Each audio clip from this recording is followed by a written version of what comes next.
제가 미국에 있을 때 미국 한 친구가 저한테 이런 얘기를 한 적이 있었습니다. 한국 교회에 대해서 이야기한 적이 있었어요. 세 가지가 있는데, 첫 번째는 한국 사람들은 기도하는 방식이 무섭대요. 자마라는 텍사스 안에 테일러라는 그 예수전도단 본부가 있는데요. 그 앞에 자마 중보기도 이렇게 교실이 있습니다. 학교가 있습니다. 근데 거기에는 한국 사람만 오는 게 아니라 미국 사람, 전 세계 유색인들이 다 옵니다. 근데 갑자기 이 친구가 왜 갑자기 무섭냐고 물어봤더니, 우리 같이 기도하겠습니다 그랬더니 옆에 있던 한국 사람이 손이 펀뜩 뜨더니 주여! 주여 세 번 외치더니 손을 막 떨면서 방언하면서 기도하더래요. 근데 이 모습 보니까 어때요? 미국 사람들은 깜짝 놀라는 거예요. 그럼 왜 깜짝 놀라나? 저도 한번 자마 기도 중보기도에 갔더니 이렇게 기도하더라고요. 미국인들은 주여, my father, oh Lord. 좀 멋있습니까? 아니면 그렇게 기도하는 모습이 참 저한테는 그렇게 기도도 하는구나. 그런데 이 친구의 말이 너무 무서웠다는 거예요. 근데 그 방언의 소리가 가면 갈수록 작아질까요? 커질까요? 네, 맞습니다. 방언을 기도하거나 기도를 더욱더 깊게 들어가면 기도가 더 커지게 돼 있어요. 그러니까 이 친구가 앉아있다가 어디로 갈게요? 뒤로 갔답니다. 무서워서.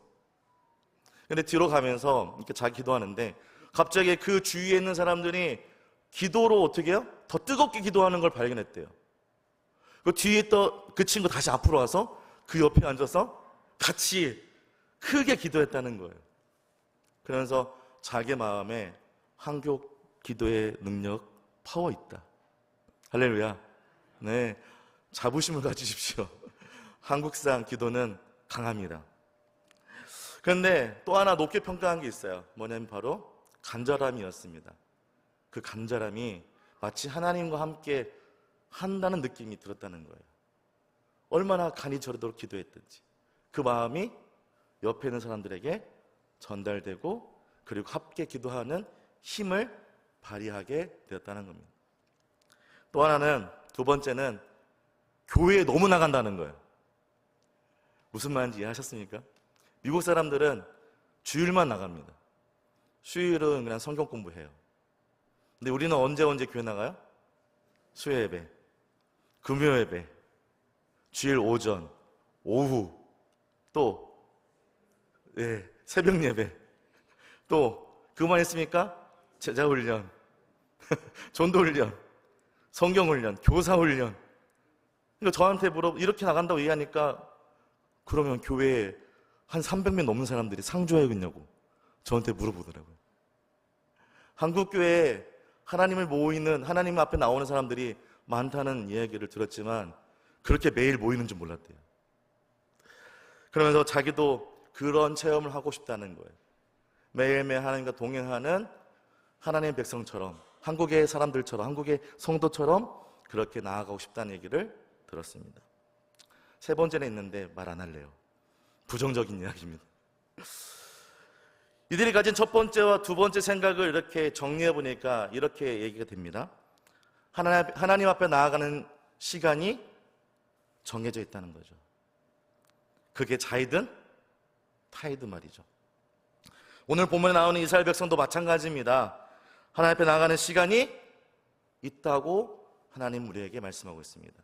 1절 후반부 보면 총회라는 말이 나옵니다. 뭐요? 총회. 총이라는 단어는 하나님이 부르실 때 나아가는 시간을 말합니다.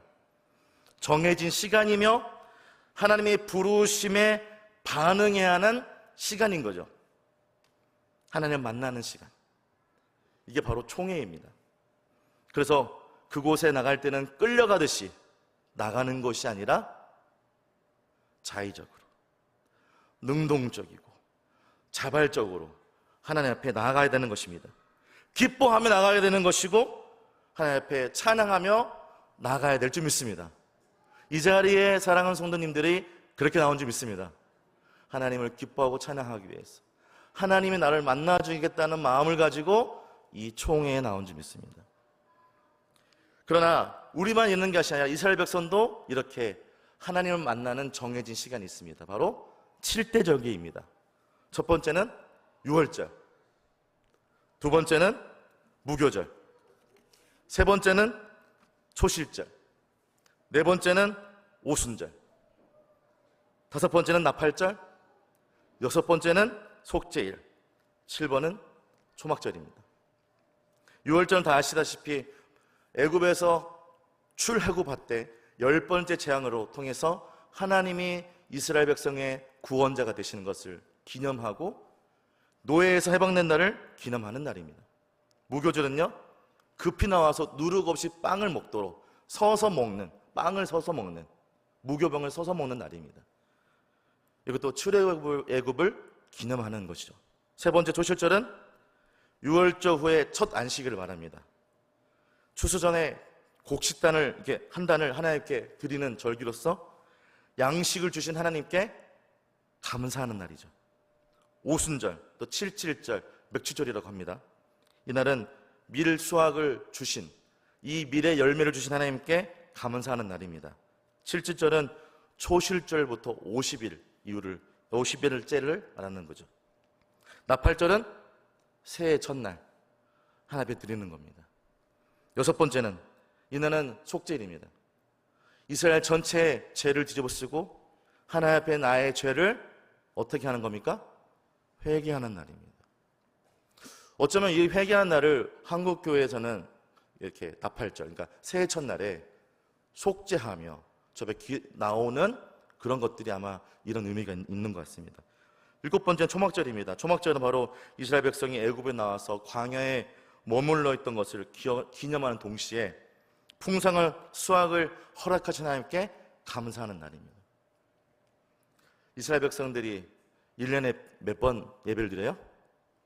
7번. 좋겠다. 우리도 예배를 7번 드리면 참 좋겠죠? 얼마나 좋겠습니까? 매일 예배를 드리는 것보다 효율적이잖아요, 그죠? 그런데 이게 얼마나 어려운 일인지 한국적으로 좀 표현하고 싶었습니다. 한국에는 가족들이 모여서 함께 명절을 보내죠? 두 명절이 있습니다. 그게 언제죠? 추석과 설날. 시간 맞춰 가는 게 어렵습니다. 음식도 많이 만들죠, 그죠? 음식 한두 개만 만들면 어떻게 가볼만 하겠는데, 즐거움만 뭐 가볼만 하겠는데 음식을 엄청 많이 만듭니다. 저희 집 식구는 30명 다 됩니다. 네. 그 사람들 다 먹으려면 어떻게 해요? 하루 종일 전을 부치고 있어야 돼요. 양이 많습니다. 음식을 만드는 방식도 다 다릅니다. 뭐 잘못 넣으면 등짝 한 대 맞죠. 그거 안 넣는데 우리 집은.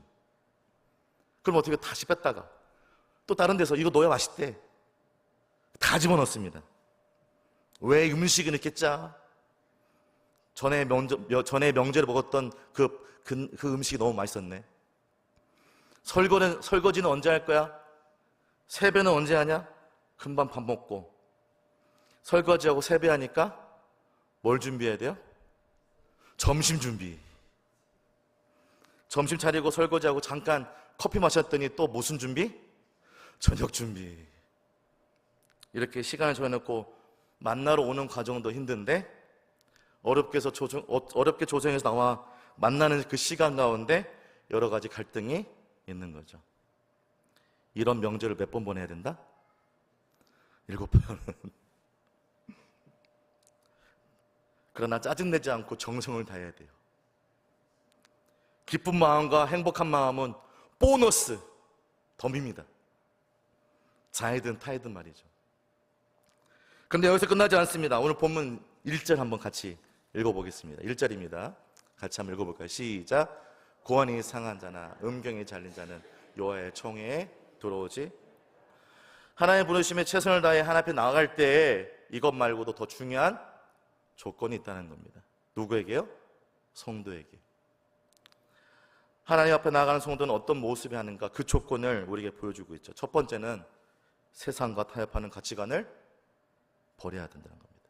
따라하겠습니다. 세상과 타협하는 가치관을 버려야 한다.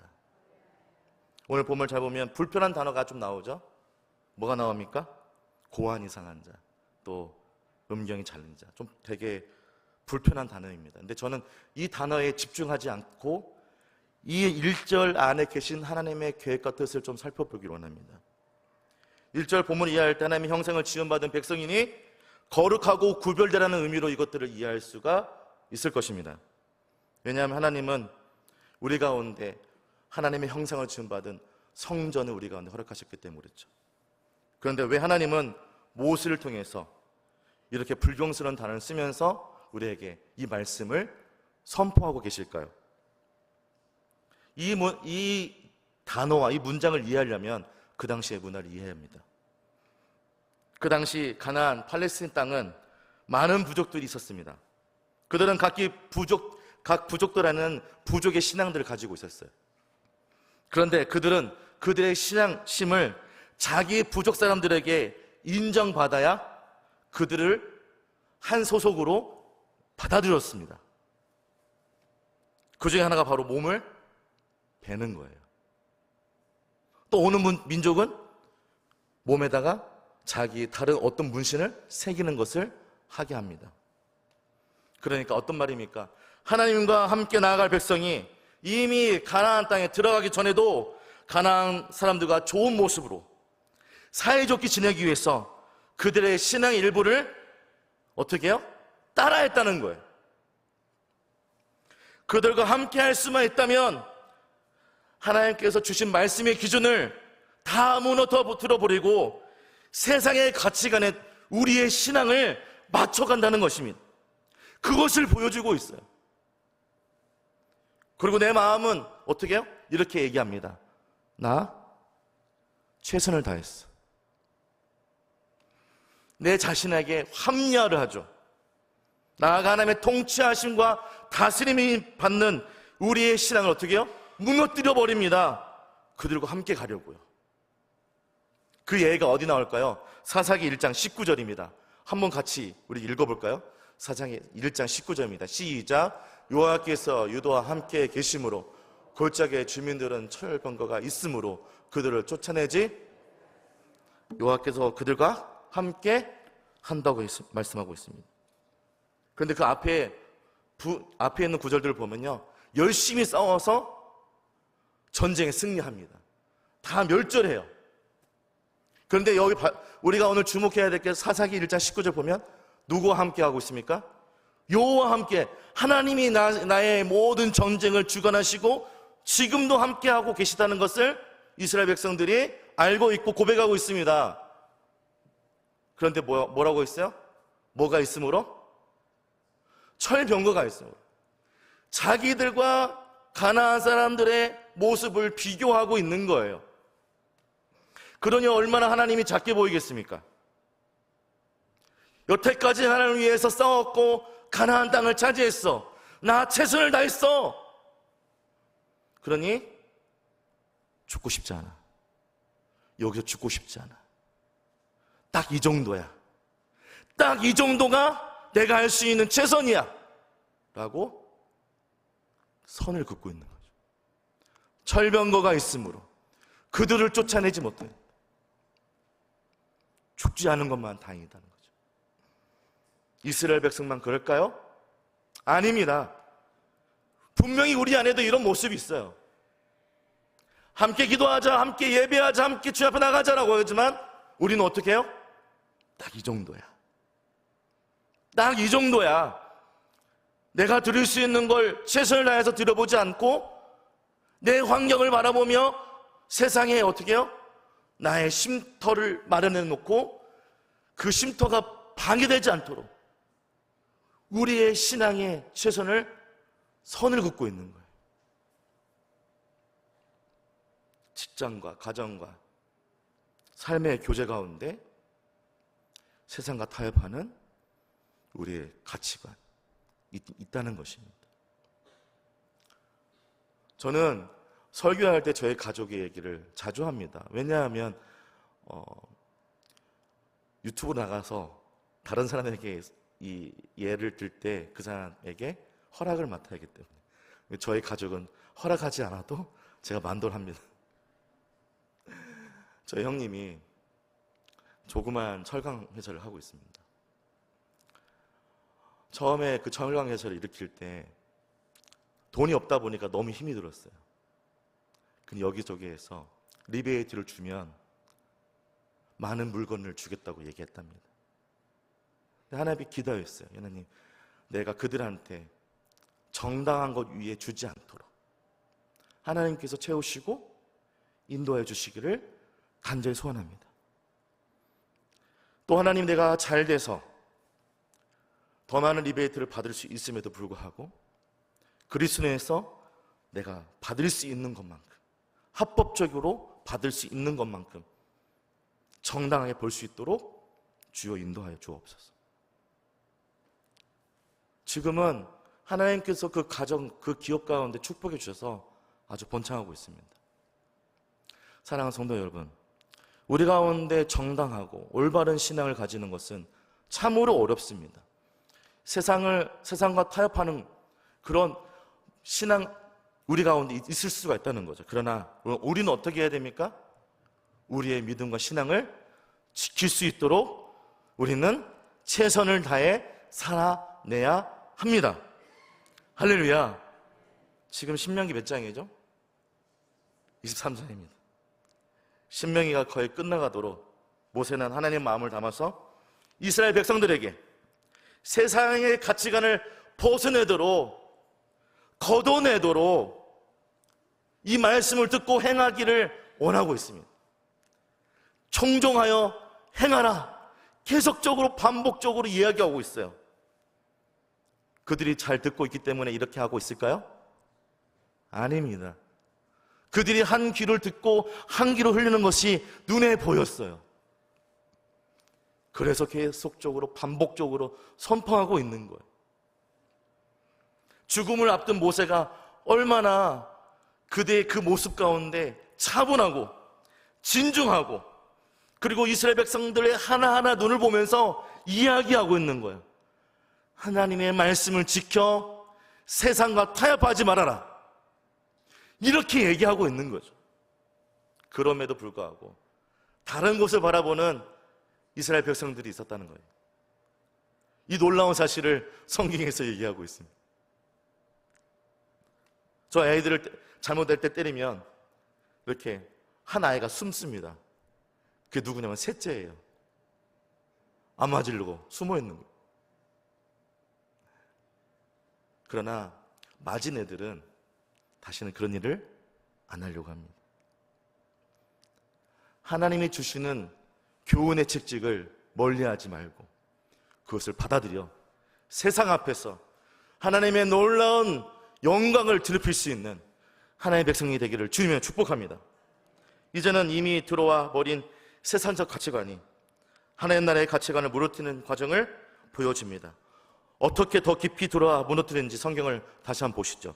오늘 말씀 2절입니다. 한번 읽어볼까요? 시작. 사생자는 여호와의 총회에 들어오지 못한 10대에 이르기까지도 여호와의 총회에. 하나님 앞에 나가는 성도는 어떤 모습이어야 됩니까? 어떤 성도의 기준을 가지고 있어야 돼요? 두 번째는 세상에 흡수된 가치관, 이것을 버려야 한다. 나도 모르게 흡수된 세상의 가치관을 버려야 된다는 것입니다. 여기서 그냥 사생아라고 표현하고 있어요. 그런데 이것을 원어로 풀어헤치면 이렇게 쓰입니다. 이스라엘에게 금지된 이방 종교를 믿는 사람들과 결혼을 통해 얻은 자녀. 이게 무슨 말이냐면 하나님의 자녀들이 세상의 것들을 흡수해서 혼합 종교로 만들어버렸다는 거예요. 혼합 종교로 만들어버렸다는 거예요. 이 당시 문화 중에 나라와 나라가 싸우지 않고 평화협정을 맺는 방법이 있습니다. 그게 뭘까요? 바로 계약결혼입니다. 서로 윈윈하는 거죠. 싸우지 않고요. 가나안을 정복할 때 다 죽이라고 하나님께서 명령했음에도 불구하고 그들은 세상적 가치를 먼저 생각했습니다. 신명기 7장 2절을 한번 같이 읽어보시죠. 신명기 7장 2절입니다. 시작. 너는 그들을 진멸할 것이라. 그들과 어떤 연약도 하지 말 것이요 그들을 불쌍히 여기지도. 아멘. 그런데 어떤 상황이 벌어지나요? 사사기 1장 28절입니다. 사사기 1장 28절 같이 또 읽어봅니다. 시작.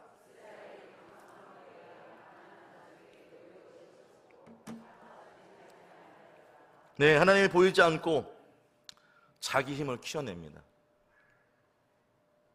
야, 진멸해라. 불쌍히 여기지 말라. 그렇게 얘기했는데 어떻게 해요? 아까 사사기 1장 나왔던 철병거가 나오니까 어떻게 해요? 자기 힘을 키워요. 자기 힘을 키워서 어떻게 해요? 이스라엘이 강성한 후에 가나안 족속에게 노예를 시켰고, 어때요? 합리적이죠? 합리적입니다. 그들에게 노예를 시켰대요. 나 힘세지? 너 내 말 들어. 하나님 보이지 않고 자기 힘을 키워서 어떻게 하나님이 아름다운 소산이 나는 그 땅을 차지할 거야. 또 그것을 차지해서 풍요로운 삶을 어떻게 누릴 수 있을까? 여기에만 자기의 삶이 집중되어 있다는 거예요. 어쩌면 그들의 이런 태도가 굳이 기도할 이유가 없다는 그 당위성을 찾고 있습니다. 기도할 필요가 없다는 거예요. 하나님을 붙잡지 않아도 살아갈 방법이 있다 없다? 있다는 거예요. 자기 힘을 키웠습니다. 자기 힘을 키워서 어떻게 해요? 가나안 족속에게 노역을 시켰어요. 하나님이 가나안 족속을 다 죽이라도 명령했어도 지금 당장 효과적인 방법을 그것을 통해서 번영을 누릴 수 있다면 하나님의 말씀도 스킵하는 세대, 무시하는 세대, 그런 세대가 있다는 것입니다. 이미 이스라엘 1세대 백성들은 하나님이 어떤 분인지 알고 있었습니다. 강력한 무기와 철기 문화를 가진 가나안을 이길 방법은 오직 하나님밖에 없다. 이것을 누가 알고 있어요? 이스라엘 백성들이 알고 있었습니다. 1세대들이 알고 있었어요. 또 하나님께 기도하면 기적 같은 일이 기적같이 일어나고, 하나님의 꿈을 꾸면 꿈 같은 일이 꿈같이 일어나는 이런 놀라운 은혜를 그들이 경험했습니다. 그러나 광야 생활을 통해 경험했던 하나님의 기적 같은 일, 꿈과 같은 일들을 잊어버리는 거예요. 제가 말한 기적과 꿈을 오해하지 않았으면 좋겠습니다. 제가 말한 기적 같은 일, 꿈과 같은 일은 우리 하나님은 내가 할 수 없는 일을 가운데 함께 하셔서 나를 인도하신다는 것, 구하고 나아가는 그들의 백성들에게 하나님께서 믿음을 주시고 그 일을 하게 하시고, 그리고 그것을 이겨내게 하시고 결국 끝까지 이끌어 가신다는 그것을 말하는 것입니다. 또 낭망하여 넘어지는 심령에게는 새 소망을 불어넣어 주시고 다시금 그들의 심령을 일으켜 세워서 날개쳐 올라가게 하시고, 기적과 같은 일들을 그들의 삶 가운데, 꿈과 같은 일들을 그들의 심령 가운데 불어넣어 주신다는 것입니다. 이것을 이스라엘 백성들 1세대들이 경험했습니다. 그러나 그들이 그들의 자녀들에게 전하지 못했고 보여주지 못한 채 살아왔다는 거예요. 그래서 신명기는 모세를 통해서 이렇게 계속 교훈과 책망을 반복해서 이야기하고 있는 겁니다. 듣고 행하라, 청종하여 나아가라, 이렇게 얘기하고 있는 거죠. 이 시점에 저와 우리의 마음을 한번 생각해 봅니다. 내가 설명하고 전해야 하는 하나님을 뒤로 미루고 있는 것은 아닌가? 언젠가 하나님을 설명할 시간이 오겠지. 그러나 지금 못하면 그 기회는 오지 않습니다. 그래서 모세는 죽음 앞에서 이 신명을 통해서 울부짖으며 마지막 자기의 남은 인생을 토하고 있는 거죠. 저도 모세 같은 심령을 다시 한번 여러분들과 성도님과 이런 마음을 함께 나눴으면 좋겠습니다. 우리도 하나님 앞에 나갈 때 온전하게 나아가는 한 명의 성도가 될 수 있도록 인도하여 주옵소서. 이것을 다음 세대들에게 보여줄 수 있는 믿음과 하나님이 누구인지 전할 수 있는 하나님의 온전한 백성이 될 수 있도록 인도하여 주시옵소서. 삶 속에서 하나님을 찬양하고 하나님께 영광 올릴 수 있는, 하나님을 보여줄 수 있는 하나의 성도가 될 수 있도록 인도하여 주시옵소서. 말씀의 결론을 내립니다. 사랑하는 우리 다음 세대들이 세상과 타협하거나 그 세대에 흡수되지 않도록 함께 기도하며 우리의 삶이 빛과 소금의 역할을 감당하는 하나님의 백성이 되기를 주님의 축복합니다. 내가 믿는 하나님을 그들에게 전해야 합니다. 내가 믿는 하나님을 가정과 직장과 사업장에서 보여주어야 합니다. 우리가 하나님 나라의 가치관을 가지고 살아갈 때에 세상의 가치가 충돌될 때 고민하지 않고 하나님의 말씀을 선택하는 것이 답이다라고 하는 것을 보여줄 수 있어야 됩니다. 내 안의 갈등에 대해서 모든 걸 하나님 앞에 내어놓고 기도하며 나에게 힘주실 일, 기도하면 기적 같은 일이 기적같이 일어나고 꿈을 꾸면 꿈 같은 일이 꿈같이 일어나는 하나님의 영광을 드러내는 하나님의 백성이 될 수 있도록 우리 삶을 인도하여 주어서 고백할 수 있는 저와 사랑하는 성도님들의 삶이 되기를 주님의 이름으로 축복합니다.